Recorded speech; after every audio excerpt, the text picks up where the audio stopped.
අද අපි මෙම වීඩියෝවෙන් කතා කරන්නේ USB උපාංග වලින් ඔබේ දුරකථනය ආරක්ෂා කරන විශේෂාංගයක් පිළිබඳවයි. Android 16 සමග නිකුත් වෙන අලුත් විශේෂාංගයක් නිසා ඔයාගේ දුරකථනයේ ආරක්ෂාව තවත් ශක්තිමත් වෙනවා. Google සමාගමෙන් නවතම Advanced Protection Mode විශේෂාංගය හඳුන්වා දීලා තියෙනවා.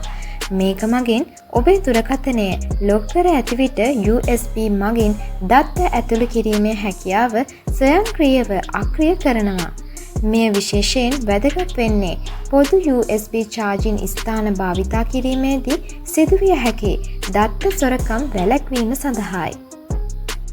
මෙම Advanced Protection Mode සක්‍රිය කළ විට ඔබේ දුරකථනය අගුලුලා තිබෙනවා නම් USB සම්බන්ධතා හරහා කිසිදු දත්ත හුවමාරුවක් සිදු වෙන්නේ නැහැ. ඔබට හරිහැටි අගුළු විවෘත කළ පසුව පමණක් USB මගින් දත්ත හුවමාරු කිරීමට හැකියාව ලැබෙනවා. මෙය දුරකථනය ඒ විදියට අනිසි තැන්වල රැඳී සිටින විට දත්ත සුරක්ෂිතව තබා ගැනීමට විශාල උදව්වක් වෙනවා.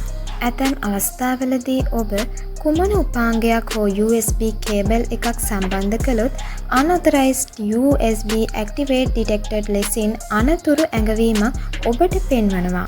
මෙය සරල ලෙස ඔබට දන්වන්නේ දැනට ඔබේ දුරකථනයට USB මගින් දත්ත ප්‍රවේශය වසා දැමූ බවයි. මෙම විශේෂාංගය පික්සල් උපාංග සහ අනෙක් Android 16 යාවත්කාලීන උපාංග සඳහාද ඉදිරියේදී ලැබෙනු ඇත.